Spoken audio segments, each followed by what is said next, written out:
اعوذ باللہ من الشیطان الرجیم، بسم اللہ الرحمن الرحیم۔ تو آج ہم سورہ فاتحہ کا دوسرا پارٹ شروع کرتے ہیں۔ اس میں پہلی آیت جو آتی ہے، اہدنا، ہدایت دے ہم کو، صراط المستقیم، سیدھے راستے کی۔ اہدنا، نون الف نہ آیا، اس کا مطلب ہم کو۔ صراط میں نے راستہ، مستقیم میں نے سیدھا، اور ہم اپنی ریاضی کی بک میں بھی مستقیم جو ہے پڑھتے رہے ہیں، تو اس کے معنی ہی سیدھا راستہ، یعنی جب ہم ایک لائن کھینچتے ہیں تو مستقیم کی سیدھی ہی کھینچتے ہیں۔ اسی طرح صحابہ کرام بیٹھے تھے اور پیارے نبی صلی اللہ علیہ وآلہ وسلم سے پوچھنے لگے کہ پیارے نبی صلی اللہ علیہ وآلہ وسلم، یہ سیدھا راستہ کیا ہے؟ تو پیارے نبی صلی اللہ علیہ وآلہ وسلم نے ایک سیدھی لائن کھینچی اور اس کے ساتھ ہی دوسری لائنیں ٹیڑھی میڑھی کھینچ دی اور کہا، یہ سیدھا راستہ جو جنت کا ہے، اور یہ جو ٹیڑھے میڑھے راستے ہیں یہ جہنم کے ہیں۔ جو سیدھا راستے پر چلے گا وہ جنت میں جائے گا۔ لہٰذا ہمیں بھی اب دیکھنا ہے کہ آیا جب ہم نماز میں بار بار یہ آیت تلاوت کرتے ہیں تو کیا ہم اللہ تعالیٰ سے دعا مانگتے ہیں اس چیز کی کہ اللہ ہمیں سیدھے راستہ دکھا؟ تو ایک جو بھی طالب علم ہے، جب علم کے لیے وہ کوشاں ہو اور اسے رہنمائی کی ضرورت ہو، تو وہ مطالعہ قرآن سے پہلے ضرور اللہ تعالیٰ سے یہ دعا کرے کہ اے اللہ، ہمیں ہر شعبہ زندگی میں خیال اور عمل اور برتاؤ کا وہ طریقہ ہمیں بتا جو بالکل صحیح ہے، اتھینٹک ہے، جس میں کوئی غلط بینی نہ ہو، جس میں کوئی غلط کاری اور بد انجامی کا خطرہ نہ ہو، جس پر چل کر ہم سچی فلاح اور سعادت اللہ تعالیٰ ہمیں عطا فرمائے۔ تو یہ وہ دعا ہے جو ہر ایک طالب علم کو مانگنی چاہیے۔ اور ہر آیت جو ہے قرآن پاک کی جو ہم پڑھتے ہیں، اگر ہمارے ذہن میں کوئی سوال پیدا ہو کہ اس کی تشریح کیا ہے، تو اگلی آیت جو ہے اس کی تشریح کر رہی ہوتی ہے۔ جیسے اہدنا الصراط المستقیم میں نے پڑھا، تو دوسری آیت جو ہے اس کی تشریح کر رہی ہے۔ صراط الذین، کون سا راستہ؟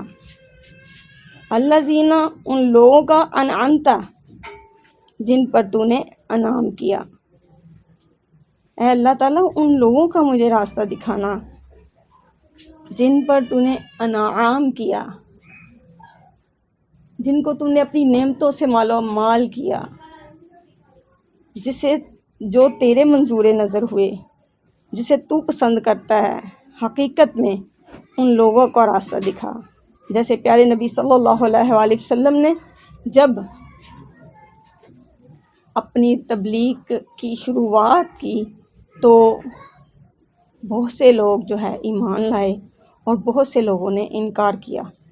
ان میں سے حضرت ابوبکر صدیق، حضرت عمر فاروق، حضرت علی رضی اللہ تعالیٰ عنہم وغیرہ، اور اسی طرح اور بہت سے صحابہ کرام نے فوراً سے ایمان لے آئے اور فوراً ایمان لا کے پیارے نبی صلی اللہ علیہ وآلہ وسلم کے نقش قدم پر چلنے لگے۔ اور اس کے برعکس جو نہیں ایمان لائے، جنہوں نے پیارے نبی صلی اللہ علیہ وآلہ وسلم کی تبلیغ کو جھٹلا دیا، تو ان پر اللہ تعالیٰ اپنا غصے کا اظہار کر رہے ہیں کہ اللہ تعالیٰ ہمیں ان لوگوں کا راستہ نہ دکھانا، غیر المغضوب، جن پر اللہ کا غضب ٹوٹ پڑا۔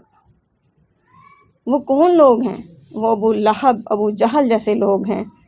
اللہ تعالیٰ ہمیں علیہم، اور ہمیں ان لوگوں کا بھی راستہ نہ دکھانا، ولا الضالین، جو گمراہ ہوئے۔ ایسے گمراہوں کا راستہ بھی نہیں ہمیں چاہیے۔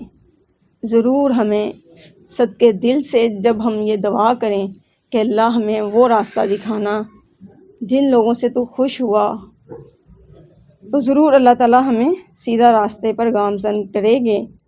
اور اس طرح دعا کریں کہ اللہ تعالیٰ ہماری دعاؤں کو قبول کرے، کیونکہ جب ہم اللہ تعالیٰ سے دعا کریں گے تو اللہ تعالیٰ ضرور ہمیں انگلی پکڑ کر ہماری چلائیں گے، جس طرح ایک ماں اپنے بچے کو پکڑ کر جب اسے چلنا نہیں آ رہا ہوتا، جب وہ گرتا ہے پھر اٹھاتی ہے، پھر وہ گرتا ہے پھر اٹھاتی ہے، حتیٰ کہ اسے چلنا سکھا دیتی ہے۔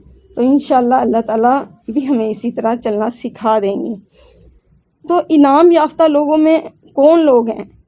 کیا وہ جو ظاہری اور عارضی طور پر تیری دنیاوی نعمتوں سے سرفراز ہوئے ہیں؟ نہیں، بلکہ وہ جنہیں آخرت کی فلاح نصیب ہوئی اور وہ راہ راست پر رہے، ایسے لوگ۔ کیونکہ اللہ تعالیٰ نے یہ دنیا کی مال و متاع اور نعمتیں قارون اور فرعون اور حامان کو بھی دی تھی، لیکن وہ اصل میں کامیاب نہیں تھے۔ اور اب بھی ہم اپنی آنکھوں کے سامنے دیکھ رہے ہیں بڑے بڑے ظالم اور بدکار اور گمراہ جن کو اللہ تعالیٰ نے دنیا کی نعمتوں سے مالا مال کیا ہے۔ تو اللہ تعالیٰ سے یہ دعا ضرور ہماری ہونی چاہیے کہ اللہ تعالیٰ ہمیں ایسے لوگوں کا راستہ دکھا جو تیرے منظور نظر تھے، جو تجھے پسند ہیں اب بھی اور بعد میں بھی، جو دنیا میں بھی اور آخرت میں بھی کامیابی کا ذریعہ بنے۔ تو ایسے لوگوں کا راستہ ہمیں دکھا۔ اور اسی طرح حضرت ابراہیم علیہ السلام بھی دعا کر رہے ہیں، حالانکہ وہ پیغمبر ہیں۔ اور اسی طرح ہر جو ہے سمجھدار عقل مند شخص جو ہے وہ ضرور اللہ تعالیٰ سے اہدنا الصراط المستقیم پر جب آتا ہے تو ضرور دعا کرتا ہے۔ اور بار بار ہم نماز میں پڑھتے ہیں، مگر کبھی اس طرف توجہ جاتی ہی نہیں کہ اہدنا الصراط المستقیم کون سا راستہ ہے۔ تو ضرور اس پر کھڑے ہو کے سوچیں اور ضرور اللہ تعالیٰ سے دعا کریں کہ اللہ تعالیٰ ہمیں اہدنا الصراط المستقیم وہ راستہ بتا دے جو اللہ تعالیٰ کو پسند ہے، نہ کہ وہ جو میری پسند ہے۔ تو اللہ تعالیٰ سے دعا ہے کہ اللہ تعالیٰ ہمیں عمل کی توفیق عطا فرمائے۔ وآخر دعوانا ان الحمد للہ رب العالمین۔